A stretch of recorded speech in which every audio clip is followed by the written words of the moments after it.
Good evening, church. Delighted that you've joined us, and it is that time yet again. It's been an amazing season, hasn't it? Oh man, it's been a blessing. Absolutely, Awesome, yes. absolutely beautiful. So tonight, let's get ready to worship, and let's get straight into it.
soul.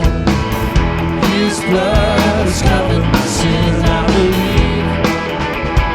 Yes, we do, Lord. I believe. My shame is taken away. My pain is healed in His name. I believe. I believe. We're gonna raise the banner. I'll raise the banner. My Lord has conquered the grave. My Redeemer lives. My Redeemer lives. My Redeemer lives. My Redeemer, my Redeemer lives. My Redeemer lives. My Redeemer lives. My Redeemer lives. My Redeemer lives.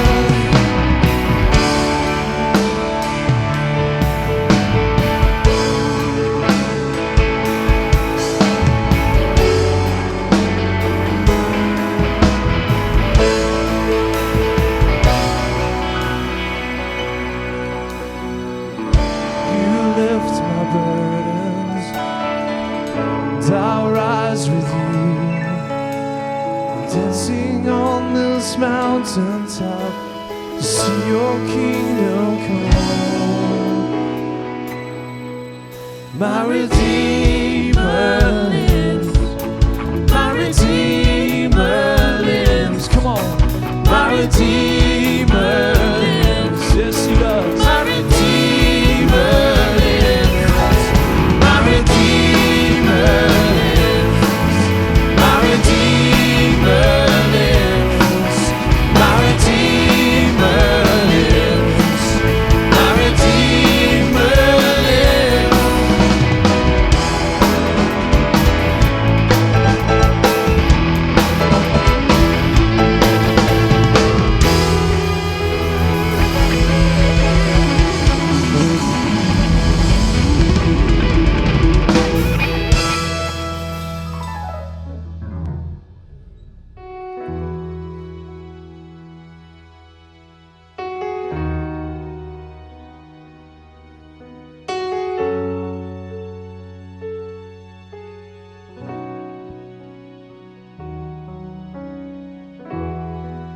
When the music fades and all is stripped away, and I simply come,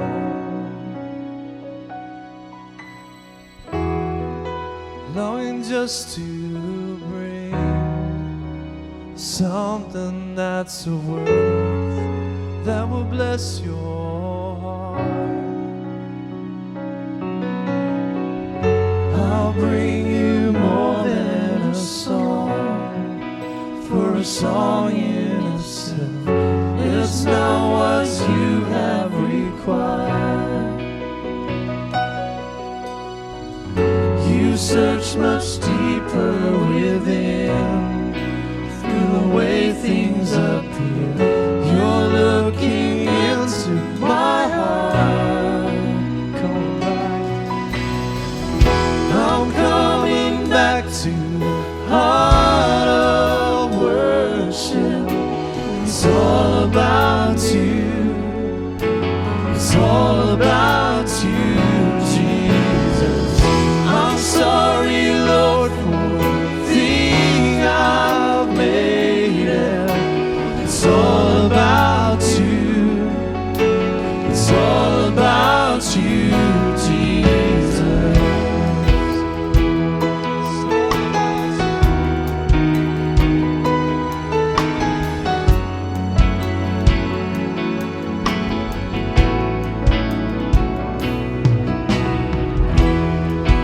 King of endless worth, no one could express how much you deserve.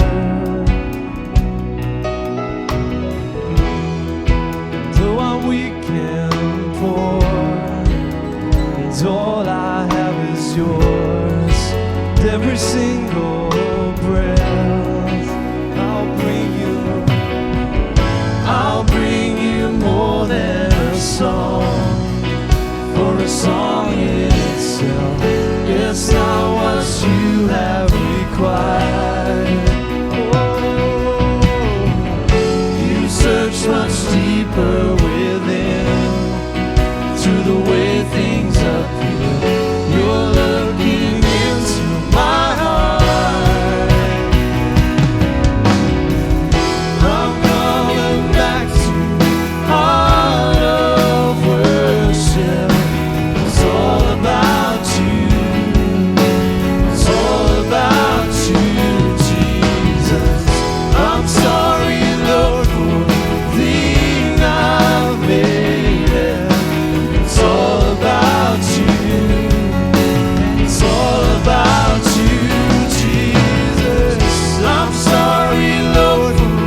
about, it's all about you.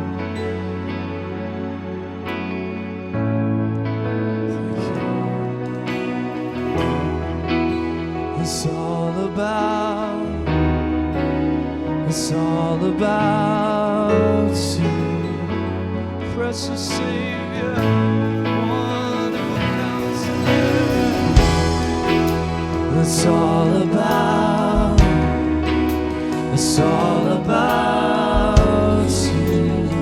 Yes,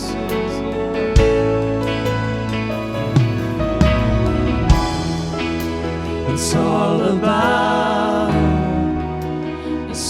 about Jesus.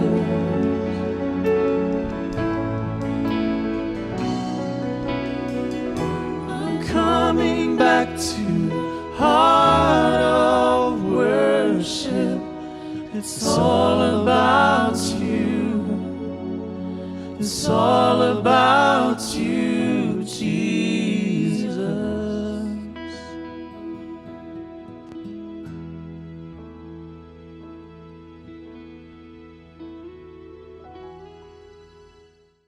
Well, hey everyone, it's so awesome to be here and share with you. The last time I had the privilege to share with you, I spoke about Psalm 139. And I considered the first 5 verses of the Psalm and the confidence that we can have in God because of how well He knows us. That part of the Psalm really is about how well God knows us.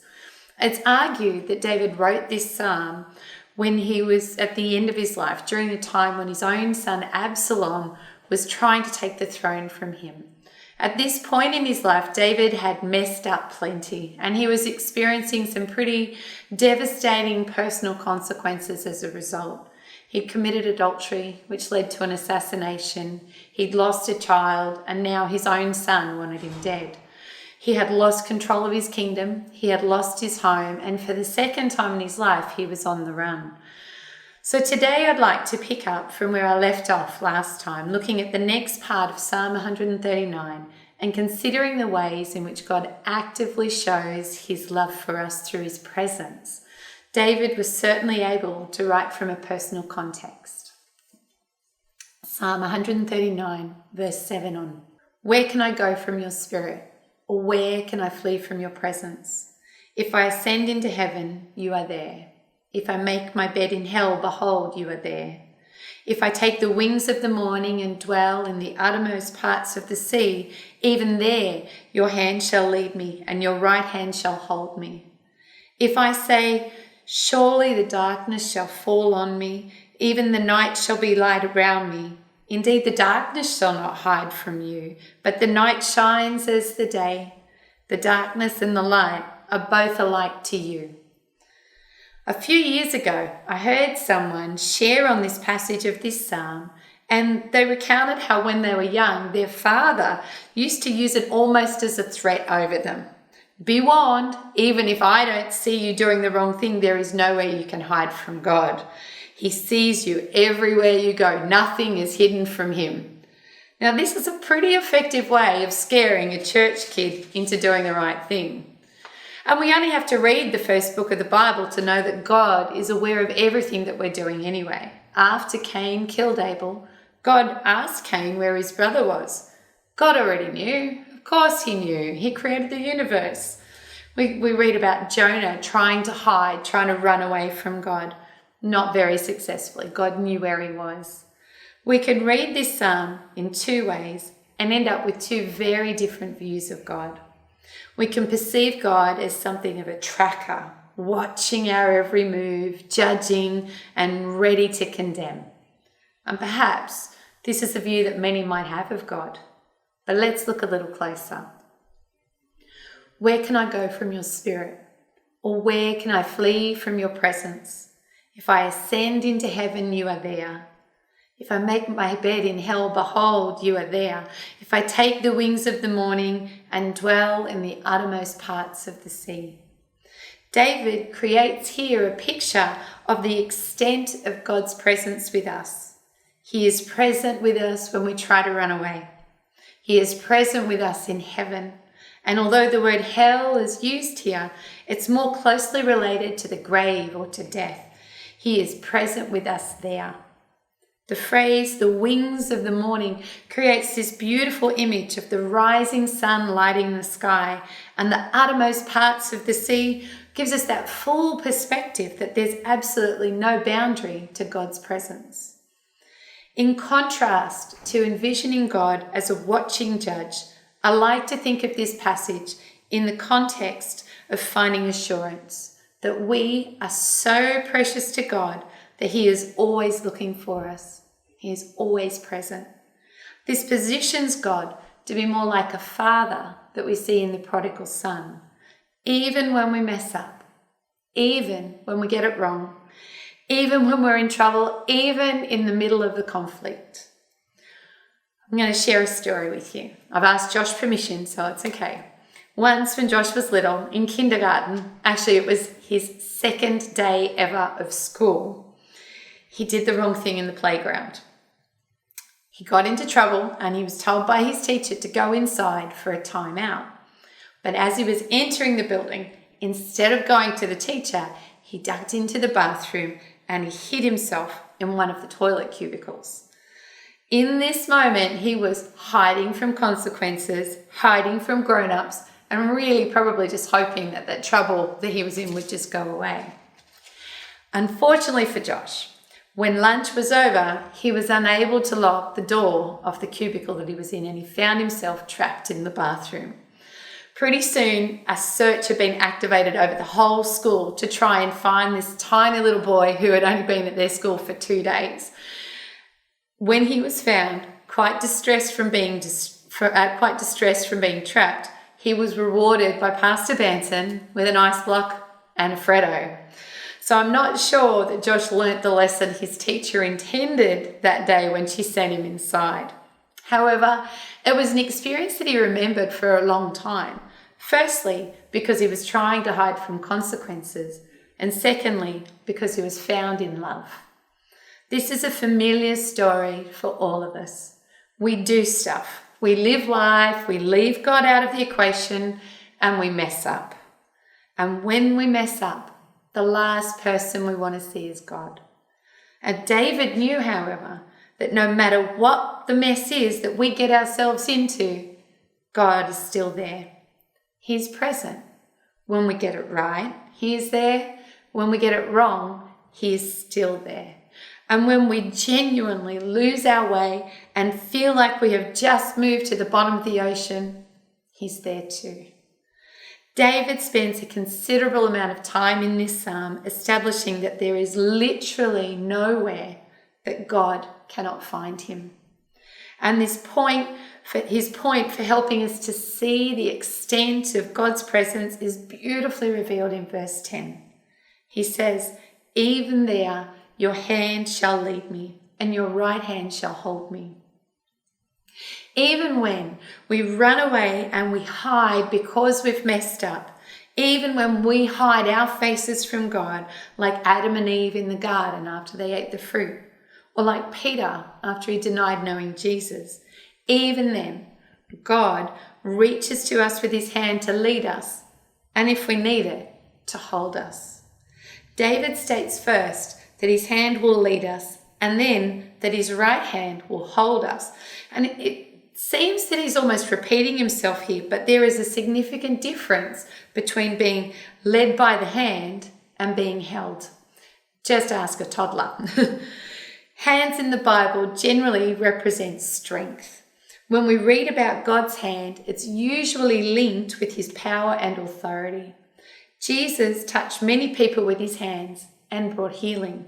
The idea of being led by the hand, God's hand taking our hand and leading us home out of the mess, places us in the position of coming under God's authority over our lives.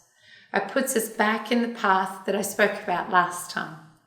But God's hand here only leads. He doesn't force. If we are resistant to his leading, he will leave us right where we are. But he will still be present there. We are told in Isaiah that God will never leave us nor forsake us. He is always with us, even when we're hiding.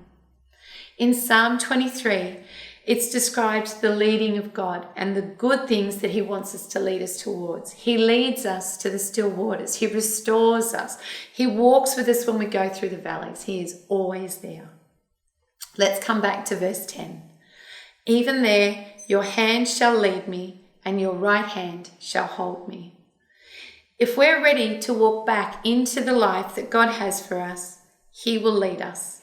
But if we're so broken and wounded and lost that we can't see a way out of the dark place, this verse tells us that God's right hand will hold us. This is not the casual hand holding of a long married couple out for a walk. The word hold here in Hebrew is orkaz, and it's usually translated more closely as grasped or take hold of possession. And when we need God to get us out of the mess and we cry out for his help, he will use his authority to remove us from wherever we are, carrying us if we need him to. Psalm 34 verse 18 tells us that the Lord is near to the brokenhearted and saves the crushed in spirit. And in Isaiah 46:4, it makes it even clearer. It says, even to your old age I am he, and to grey hairs I will carry you. I have made and I will bear. I will carry and I will save. God promises that he will carry us through our lives if we allow him to. What an amazing promise. But David doesn't finish with his acknowledgement of God's presence just yet, though. In verse 11, it says, if I say, surely the darkness shall fall on me, even the night shall be light about me. David's darkness here is not just the darkness of nighttime. He's using the same word that's used to describe the darkness in Genesis 1, before there was any light. It's also that same darkness that fell over Egypt during the plagues. This darkness is all-encompassing. It's absolute. And for us, it's beyond our ability to dispel. David calls night like daytime in comparison. I think this darkness reflects the very hardest moments in life. The moments where we can't breathe, where we can't see a tomorrow, we can't imagine the next. Not everyone has these experiences in their lifetime, but for some, the darkness can seem impenetrable.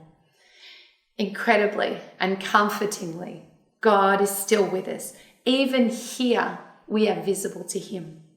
Verse 12, indeed, the darkness shall not hide from you, but the night shines as the day. The darkness and the light are both alike to you. It really shouldn't surprise us that God can penetrate the darkness. He is light. But what I love here is that the darkness in our lives doesn't keep us hidden from God. Jesus is known as the light of the world. In John 8, verse 12, Jesus spoke to them saying, I am the light of the world. Whoever follows me will not walk in darkness, but will have the light of life. And in 1 John 1:5, and this is the message we have heard from him and announced to you, God is light, and in him there is no darkness at all. Coming into a relationship with Jesus is how the darkness in our own lives is dispelled. He literally brings the light. There is no darkness that he cannot dispel. I'd like to finish today with briefly sharing my testimony. I don't often think about my past anymore, but as I've reflected on the presence of God in my life from the beginning of my life, I sit even more awed that he sent his son for me. I grew up in a typical western suburbs of Sydney home in the 1970s. Mum, dad, 4 kids, fibre house, local high school, Anglican church on Sundays. Very typical home. Everyone believed in God, but this understanding didn't have any bearing on how you lived your life. By the time I was a teenager, I was well and truly out of church and on a path of self-destruction. My dad's diagnosis of multiple sclerosis when I was 12 threw my whole family into chaos, and all 4 of the children in my family kind of lost their way. I began drinking at 16, which was common amongst my social circle, developing an abusive relationship with alcohol that lasted a decade. After leaving home at 18, I successfully completed my first degree. However, I lacked any kind of grounding and floated from relationship to relationship, many of which were short-lived and ultimately damaging. At 23, with only a couple of $1,000s in the bank, I decided to travel the world. I embarked on a year-long adventure that saw me visit most of the US as well as the UK and Europe. And when I arrived back in Australia with only a couple of dollars in my pocket, I had no idea what I was going to do with my life. So I got a job working as a teller in a bank, and whilst I was working there, I met the man who would become my husband. He was a Christian, and although not a member of any church, he talked about Jesus in a way that I had never heard before. I was intrigued as I knew that there was more to life than what I was experiencing. I had sought astrology and tarot cards for answers, but deep down I knew they were fake. And when he told me that Jesus was coming back soon, I was so offended. I didn't speak to him for 2 weeks because I had plans. After a couple of months of deep conversations, I realized that this man was sharing a truth with me that I couldn't ignore. I had struggled with depression for years, and I knew that I couldn't fix this on my own. I had seen psychologists who had no answers for me. I also knew that I had made a mess of my life, but I didn't know how to make it better. There was no big, overwhelming moment for me, just a quiet one, where I knew beyond a shadow of a doubt that I needed Jesus. I needed him to forgive me for all the offences that I had committed in my life. I knew I was separated from him because of those sins. I needed that forgiveness so that I could stop beating myself up every day. I also needed Jesus to come into my life and show me a better way. It wasn't about changing my lifestyle, although that did change, but it was about looking at life differently. I still didn't know a lot about the Bible, but I knew that Jesus had died for me and that this gift was about setting me free. So since that day, so many things have changed. Jesus set me free from my addiction to alcohol and restored my wounded soul. He forgave me all of my sins and removed the shame I carried over my life. The biggest change, however, has been finding the purpose in my life. As I came into a personal relationship with Jesus, he guided me into a life that was fulfilling and meaningful. I now see that he had a plan for me all along, but until I was in a relationship with him, I was unable to see the overall design. In this place of understanding my purpose, I can rest in God's peace. I had never had any real stillness in my mind. It was always active with a constant replay of every conversation I'd had as I checked myself again and again for all of my faults and offences. Well, once I came into a relationship with Jesus, this running monologue of self-criticism finally ceased. The depression is long gone, and instead I walk in joy. It's probably what people notice about me the most. Now, perhaps as you reflect on your own life, you feel like you're unseen by God. Or perhaps you've made too big a mess for him to ever accept you. Or maybe you feel that even though he was able to help me, he couldn't possibly help you. Romans 8:38-39 has some of the most powerful words in the Bible. For I am convinced that neither death nor life, neither angels nor demons, neither the present nor the future, nor any powers, neither height nor depth, nor anything else in all creation will be able to separate us from the love of God that is in Christ Jesus our Lord. God is present in your life, whether you see him and feel him or not. He can strip away the darkness. He can guide you. He can even carry you if you are not strong enough to walk. There is nothing that can separate you from his love. If you have never invited Jesus into your life, it's not too late. If you have questions about how to begin a relationship with Jesus, please get in touch with us. We would love to tell you more. Thanks. Amen. We want to thank you for joining us tonight. We've had a great time online, and what a great word as well. Just want to encourage you in giving. It's an important part And so we want to give you that opportunity. And there are 3 ways you can do this. You can do it over the phone, you can come into the church office during the week, or you could do it online as well, as you see on the screen. And don't forget that next week on Sunday, we won't be streaming like we normally do. We'll be in the house itself. That's right. So we would love to see you in church as we are on site, back for the first time. That's the 5th of July. We are back for our 9:30 a.m. and then our 6 p.m. service as well. So I look forward to seeing you then. God bless you, church.